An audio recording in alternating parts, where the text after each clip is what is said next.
Now the title may be a bit deceiving, but if you know what I'm saying, then you know what I'm saying. You know what I'm saying. The landscape of Major League Baseball right now prioritizes having every team possible still in the playoff race going into the trade deadline because of the implementation of the third wild card, and that is emphatically true this season. I mean, look at the Sellers.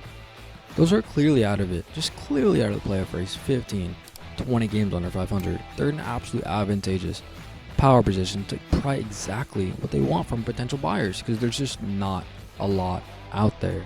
There's no question about it. So as it pertains to this season, as we are just 2 weeks away from the deadline, look no further than the White Sox being in that exact spot. In this video, man, we're going to get into exactly why the White Sox, in my opinion at least, have all the power and three teams that if they do make a trade with the White Sox are in absolute great position to propel themselves to a World Series. Let's delve into it. As I somewhat alluded to, the predominant reason as to why I believe the White Sox will have so much sway on October ball despite the fact that they have no chance of getting there themselves and will easily lose over 100 games, if not 110, because of their putrid players, is because of the dearth of sellers. There's just not that many out there. I mean, think of it. As we sit right now, right? 2 weeks away, the Rockies, the Marlins, the Angels, the A's. That's really it. You want to throw in the Giants? Maybe the Cubs. I mean, they want to win. They signed Cody Bellinger. They want to go for it. They got an aggressive owner. They still have Dansby Swanson. They have pride. I mean, that's it, right? 4, 5, maybe 6 sellers at that. So those guys that are on those terrible teams, they're going to cost more. Just the way the market works, right? So now, let's get on the pieces specifically the Chicago White Sox. The obvious two that jump to mind immediately are starter Garrett Crochet and outfielder Luis Robert. Now, in Luis's case, he's been a star from day one.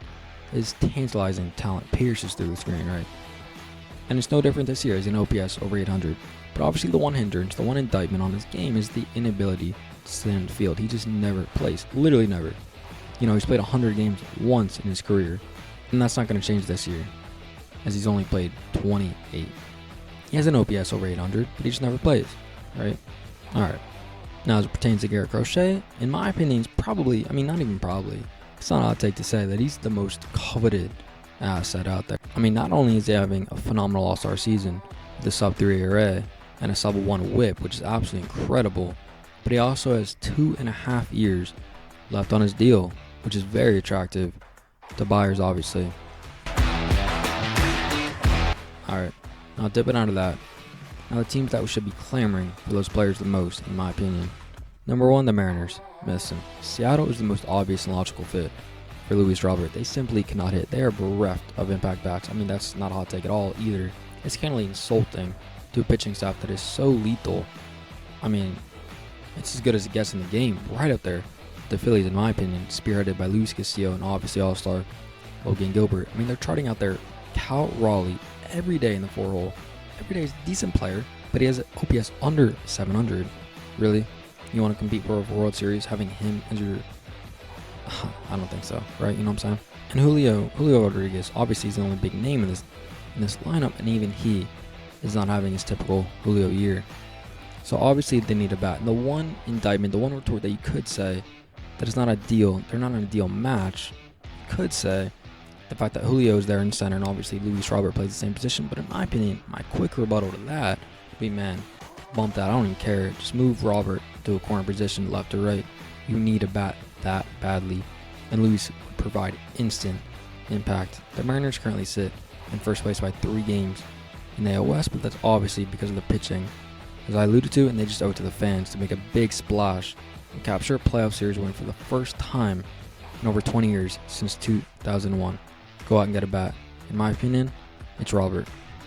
Number 2 is the Baltimore Orioles. Listen, Baltimore's a seamless fit for any starter out there, really, as they just need desperate help behind Corbin Burns and Grayson Rodriguez.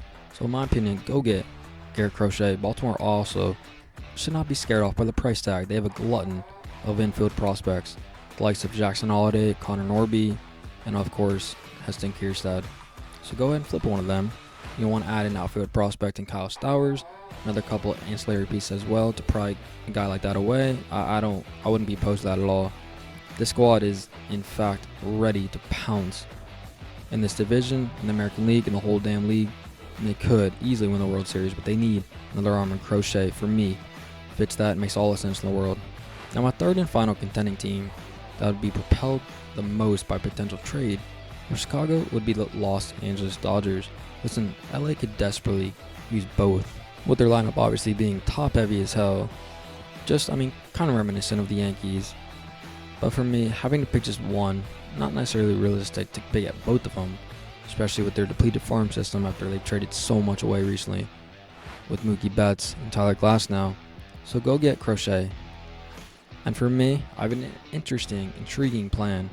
Once in Dodger Blue, I would devise a unique plan for Garrett given his innings limit and the state of the rotation and their team as a whole. First, pertaining to the innings limit, this is Garrett's first season in the rotation, so he would surmise obviously at some point his energy is going to start to wane, it's going to deplete. You don't know how his arm's going to react with this workload. He's never eclipsed more than 54 innings, and as of writing this, he's at 111. So in order to mitigate potential injury or whatever happens to all these guys eclipsing all these milestones, I will pitch Garrett once a week until October and even skip a start or two as well. Listen, the Dodgers are going to win the division laying down, right? They can play 500 ball and still easily win the division. The division is putrid. Diamondbacks are not the same team. Giants are fumbling. Padres are good, but they're not going to contend, right? Obviously. So if you want Garrett in prime shape, tip-top shape, ready to compete his ass off in October, the most feasible way to do that is rest him, coddle him until October. And for me, that's how you do it. Alright, so in summation, man.